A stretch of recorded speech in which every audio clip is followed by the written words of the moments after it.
मैं तो अकोला जैसे शहर में खड़ा होकर बहुत संजीदा बात कहता हूं। अरे आप तो वो लोग हैं ना जो इस बात पर ईमान रखते हैं कि मजदूर का पसीना सूखने से पहले उसको उसकी मजदूरी दे देनी चाहिए। रखते हैं ना इस बात पर ईमान? रखते हैं ना? अगर इस बात पर ईमान रखते हैं तो फिर एक बात याद रखिएगा कि 4000 किलोमीटर अपने पैर के छालों की परवाह किए बगैर पसीने में डूबा हुआ एक शख्स चलता रहा, चलता रहा, चलता रहा। उस शख्स का नाम राहुल गांधी है और राहुल गांधी की मजदूरी मांगने के लिए आज मैं आपके बीच में आया हूं।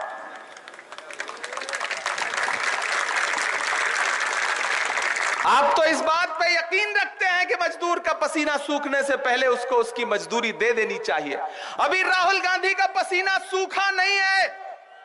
मैं राहुल गांधी की मजदूरी मांगने के लिए अकोला में आया हूं। इसी महाराष्ट्र से गुजरी थी वो यात्रा, भारत जोड़ो यात्रा भी और भारत जोड़ो न्याय यात्रा भी। मैं चला हूं राहुल गांधी जी के साथ, इसलिए यहां खड़ा होकर के आपसे कह रहा हूं मेरे भाई कि इलेक्शन बहुत अहम इलेक्शन है। कोई गलती नहीं करना है, बटना नहीं है। बस एक बात जहन में रखना है, इनसे कोई शिकायत होगी, इनसे कोई शिकायत होगी, इनसे कोई शिकायत होगी, आगे निपट लेंगे। इस चुनाव में बस एक बात याद रखनी है कि हो सकता है इस चुनाव के बाद अगर चूक गए तो आने वाले दिनों में हिंदुस्तान में चुनाव ना हो। अभी नहीं तो कभी नहीं, यह बात जहन में बैठा लीजिए। खतरा भारत के संविधान पर है और मैं डॉक्टर बाबा साहब अंबेडकर जी की भूमि पे खड़ा हूं, महाराष्ट्र में खड़ा हूं। आपको यह तय करना है कि डॉक्टर बाबा साहब अंबेडकर का जो संविधान है, जो वो पाकीज़ा किताब है जिसका नाम संविधान है, उसमें लिखे हुए जो शब्द हैं उनकी मर्यादा बचेगी या नहीं बचेगी। कुछ और मत सोचो, सिर्फ एक बात सोचो कि संविधान और जमहूरियत बचाने का चुनाव है। कांग्रेस पार्टी आपसे वादा कर रही है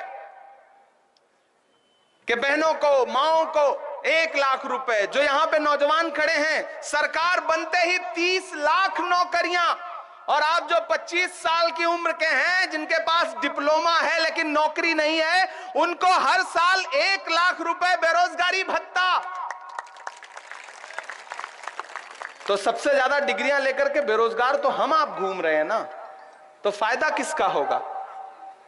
ये जहन में बिठाओ, ये जहन में बिठाओ। अपने मुद्दों पर लड़ो इस चुनाव को। भाजपा नहीं चाहती कि यह चुनाव मुद्दों पर हो। प्रधानमंत्री जी के भाषण उठा के देख लीजिए, वो नहीं चाहते कि मुद्दों पर चुनाव हो, लेकिन आपको मुद्दों पर डटे रहना है। महान बादशाह सिकंदर ने यूनान फतेह किया। यूनान फतेह करने के बाद जीत का जश्न मनाने के लिए शहर की सड़कों पर निकला तो उसने देखा कि पूरा शहर जश्न मना रहा है, लेकिन एक फकीर जो है वह सड़क के किनारे चादर तान के सो रहा है। सिकंदर को गुस्सा आया। सिकंदर अपने घोड़े से उतरा और उस फकीर के पास जाके उसे जोर की एक लात मारी और लात मार के कहा कि क्यों रे फकीर, मैंने शहर फतेह कर लिया, शहर जश्न मना रहा है और तू सो रहा है। तो फकीर ने उनींदी आंखों से सिकंदर की तरफ देखा और देख करके कहा कि शहर फतेह करना तो बादशाह का काम है, लेकिन लात मारना तो गधे का काम है। क्या ऊपर वाले की कायनात में इंसानों की इतनी कमी हो गई है जो उसने बादशाहत एक गधे के हाथ में सौंप दी जो लात मार रहा है?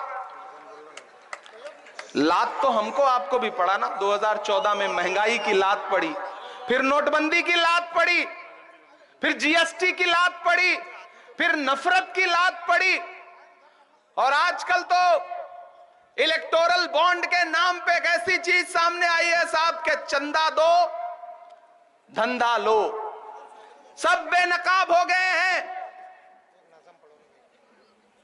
वक्त बहुत कम है, माइक बंद होना है। मुझे पता है मैं सिर्फ भाषण सुनाऊंगा तो आप कहोगे कि पूरी तरह नेता हो गया है, शायर को किनारे लगा दिया है उसने। मैं नज़म भी सुनाऊंगा, शायरी भी